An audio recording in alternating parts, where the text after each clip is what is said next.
Hari ini DKI Jakarta berulang tahun yang ke-494, tetapi tidak ada pesta rakyat ataupun perayaan khusus untuk memperingatinya karena memang pandemi yang masih merajalela di ibu kota.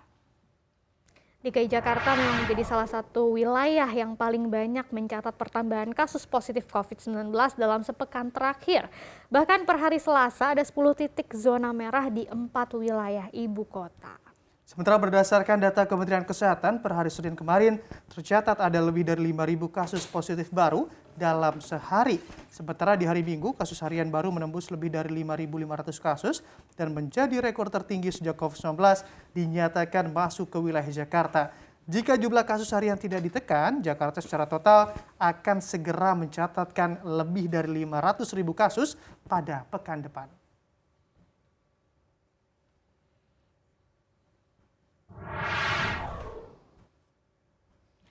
Iya, kalau kita lihat ini sebaiknya kita ucapin dulu kali ya, Eksis, happy birthday untuk Jakarta. Sayang sekali ini hadiahnya adalah rekor kasus COVID-19 ya. Iya, semoga di usia yang semakin bertambah tua ini Jakarta juga semakin bijaksana. Tidak hanya pemimpinnya tapi juga warganya ya, terutama bijak dalam menghadapi situasi pandemi corona nih di ibu kota. Betul, makanya Pak Anies ini di upacara ulang tahun Jakarta mengatakan ini adalah ujian katanya. Nah, yang namanya ujian pasti ada yang lulus, ada yang cuma lolos aja. Semoga Jakarta jadi tim yang lulus pastinya ya dengan nilai yang bagus. Makanya protokol kesehatannya harus diperketat terus sampai berbusa kita ngomongin setiap akhir siaran gitu kan. Jangan lupa protokol kesehatan, tapi ternyata data yang masih menunjukkan masih terus merosot nih tingkat kepatuhan untuk memakai masker, mencuci tangan dan sebagainya. Betul sekali, kondisinya miris sekali sebenarnya dan juga hal ini. Dan juga sebenarnya kalau dipikir-pikir habis mau gimana juga, mulai dari Satgas COVID-19 sampai Presiden juga udah turun tangan untuk ngingetin, dan juga kemarin juga sempat juga diworo-worokan sebaiknya jangan mudik lebaran. Tapi ternyata banyak juga masyarakat yang kucing-kucingan jadi mudik lebaran dan juga tidak mentaati protokol kesehatan. Dan juga taati prokes juga saat berada di tempat umum karena memang berhati-hati. Sekarang juga berkembang varian baru COVID-19. Kalau banyak yang enggan patuh ya semua juga ikut terdampak pastinya. Iya betul sekali Bram. Kalau kita ingat nih ya zaman sebelum COVID nih pra-corona, kalau ulang tahun DKI Jakarta nih meriah biasanya ya.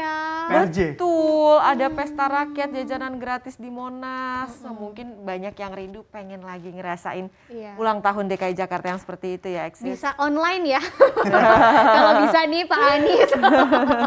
Kalau diskonnya dialihkan gitu kan, jadi diskon besar-besaran online merayakan hari ulang tahun DKI. Tapi yang tadi yang paling penting, semoga cepat selesai ya pandemi COVID-19 di DKI dan di seluruh Indonesia. Dan kita doain, kita usahain juga supaya COVID ini benar-benar berlalu, karena seperti pepatah bilang ora et labora, doa aja nggak cukup gitu ya, tapi harus berusaha juga. Usahanya dengan mematuhi protokol kesehatan ya. Masih ada di sini nih soalnya pandeminya. Betul, jangan lengah dan jangan lelah ya, karena memang virusnya masih belum lelah juga gitu ya. Oke, kita lihat ke informasi lain nih. Orang nomor 1 di Tottenham Hotspur, Daniel Levy, berusaha untuk mencegah pemainnya Harry Kane pindah ke Manchester City musim panas ini. Dilansir dari Telegraph, Levy hanya mau melepas Kane jika ada klub yang mau membayar 150 juta euro atau setara 2,9 triliun rupiah. Nah, berbeda dengan Levy, Kane juga dikabarkan sudah memberitahu bahwa ia ingin meninggalkan klub jelang musim 2021-2022. Karena memang rupanya Kane frustasi karena belum pernah memenangkan trofi atau apapun begitu, trofi apapun di London Utara dan untuk kejuaraan di tahun ini. Meski begitu, selama memperkuat Tottenham, Kane juga membuat sebanyak 221 gol dan 47 assist dari 303 penampilan. Nah, ternyata Manchester City ini ada di barisan terdepan untuk mendapatkan Kane dan menyiapkan tawaran sampai senilai 100 juta euro atau kurang lebih 2 triliun rupiah untuk kapten Inggris ini. Nah, untuk City, Kane merupakan sosok yang bisa menggantikan Sergio Aguero yang pindah ke Barcelona, dan City juga telah menyiapkan nomor punggung 10 untuk Kane. Ya bisa dikatakan laris manis gitu ya Harry Kane, soalnya karena memang bukan cuma City aja yang mengincar Kane, tetapi juga Manchester United dan juga Chelsea.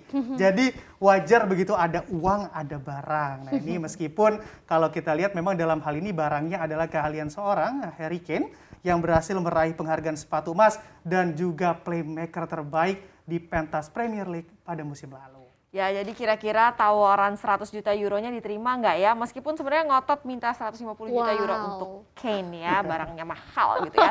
Tapi Spurs kan juga mesti realistis lah ya, mengingat Kane adalah pemain dengan gaji termahal saat ini. Selain itu juga klub masih terlilit utang lumayan gede ya. Akhir tahun lalu kalau nggak salah nih besarnya 483 juta euro. Waduh. Iya, jadi memang serba salah sih kalau punya anak emas pencetak gol, tetapi di sisi lain juga punya beban keuangan. Sementara anak emasnya banyak yang lirik gitu. Jadi prioritasnya mana nih? Bayar utang apa bayar anak emasnya ya? Mungkin di satu sisi apresiasi penghargaan untuk Kane ini jadi berkah, tapi di sisi lain jadi beban tadi kan. Tadi di Euro 2020 meskipun dia jadi kapten tim Inggris pada 2 partai awal timnas Inggris di grup D pas melawan timnas Kroasia dan timnas Skotlandia, Kane ini belum berhasil mencetak gol ternyata. Nah, Rabu besok katanya nih Inggris bakal berhadapan dengan Republik Ceska untuk menentukan siapa yang bakal menjadi juara grup D ini. Nah, semoga kali ini beruntung ya Kane ya supaya tadi tawarannya naik ya.